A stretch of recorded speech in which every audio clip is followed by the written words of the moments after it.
So today we're going to talk about demolition and hauling and kind of cleanup and grading and things like this.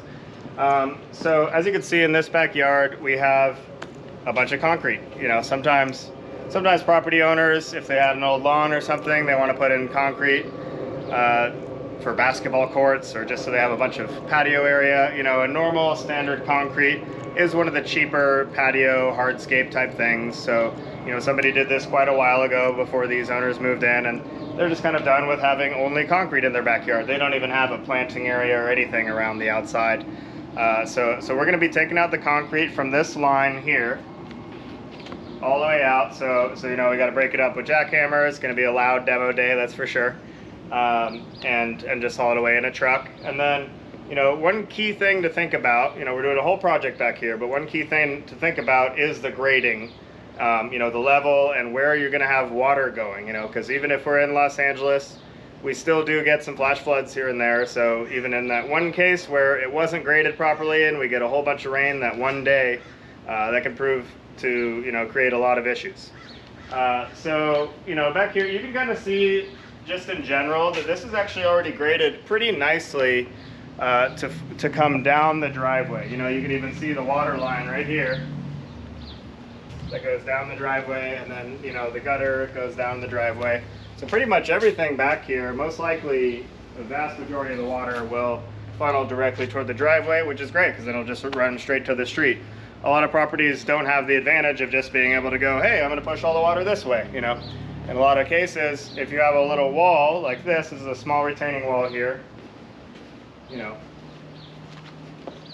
if you have a little wall or something like that, it's hard to divert water away from it. But in this case, it's basically a pretty flat level area back here. So you can just grade the concrete at what we call a 2% or maybe a little bit more back here. It's a little bit of a heavier grade, 2% or so grade, which just means that it's kind of an unnoticeable grade going in a certain direction, right? So what we want to do here is actually keep a very similar grade in the backyard to how it is. You know, on this project, I don't want to get too much into the project. We're going to go mostly into grading here. But on this project, we're going to do just some flagstone paths and a bunch of gravel and a little patio over here with a pergola and all sorts of fun stuff. It's going to look very different when we're done, that's for sure. But we're going to have little flagstone pathways and gravel and plants and drip irrigation and all sorts of stuff. But really what's going to happen is all this concrete's got to come out. This might be filled with steel rebar, so it's going to be a little bit of a It's going to be a fun day on demo, let's just say that. So it's probably about 4 or so inches thick. It might even be thicker, up to about 6 inches thick. So it's going to be a lot of manpower to get all this out of here. But once it's all out, you know, we're going to bring in our new materials, you know, flagstone paths and gravels, and we're going to fill it back up to basically the same level it's at right now. But we want to make sure that we keep that small 2% or so grade running that way, you know, because if we have it flooding or puddling here or there, then you're just going to get issues all over the place, and you're going to get things like mosquitoes and all sorts of problems, you know. So you want to make sure that you get the water out of here, and you also don't want the water collecting behind the wall, because even though it's just a little wall sitting there, if you have water just sitting on the back side of this wall and it just stays there and floods and puddles non-stop throughout a whole winter. And again, we're in LA, but we still get some rain, you know, it does happen. If it just sits there and stays there, it actually will damage the wall, and eventually it'll destroy the wall.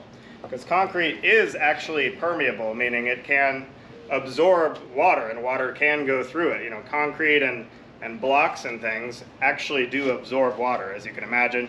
You've seen walls with stucco on them and stuff like this where the stucco is damaged. You're like, how is that? That's actually because of water most of the time, you know. So you don't want water sitting. You want to get it over there and get it out of here, you know. There are many properties, or at least some properties, where you'll want to put maybe little drain inlets, you know, just little grates and little inlet type things in the ground. And then, you know, have a 4-inch pipe, or just have a pipe that runs to the front of the house to get rid of the water. Again, we're in a very lucky situation on this property where I can just grate it and all the water goes that way. You know, there actually isn't much of a necessity to put in a drain inlet type system, because we just aren't really going to have the areas that are flooding, right? So on certain properties, you might want a big, huge, you know, let's say the street is actually uphill. This is a very different scenario, right?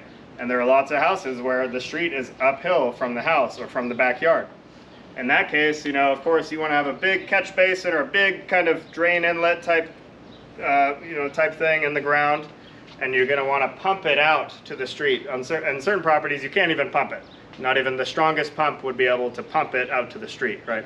So this is getting into all the more complex drainage type jobs. And those huge drainage type jobs where we got to get it way out of there, we usually don't even take those jobs on, or we find a different way to divert the water somewhere else. You know, a lot of times, most of our projects, I'm diverting the water very easily. At least 90–95% of the water very easily. I'm diverting it with just grading, just a 2% or even heavier flowing grade, away from the areas where you don't want the water. You don't want the water sitting on your foundation or sitting on the garage foundation and destroying your house and destroying your stucco, because even if water sits right here at the bottom of the garage, it will get up into the stucco, behind the stucco, and absorb, and it'll just crack and destroy the stucco. This is looking great. Of course it looks great because they were smart and they did a little grade that way and we go that way, right? So, you know, this is actually a great concrete job, you know. They didn't really do, you know, one thing they didn't do with this concrete though is they didn't do the joint lines, which are just those lines you see in concrete like there, right? They didn't do the joint lines in this entire patio back here when they installed this, so they just kind of threw a bunch of concrete everywhere, essentially. Even though it was graded nicely, you know, without the joint lines, you're going to get these cracks all throughout all your concrete, right? It's everywhere. The whole thing is cracked, right? If you would have even gone so far as to put one line, you know, one line horizontally and one line vertically through this yard, the cracks are now in the concrete instead, right? The cracks are now in the joint lines instead, not just sprawled throughout the concrete, right? So that's it for the grading.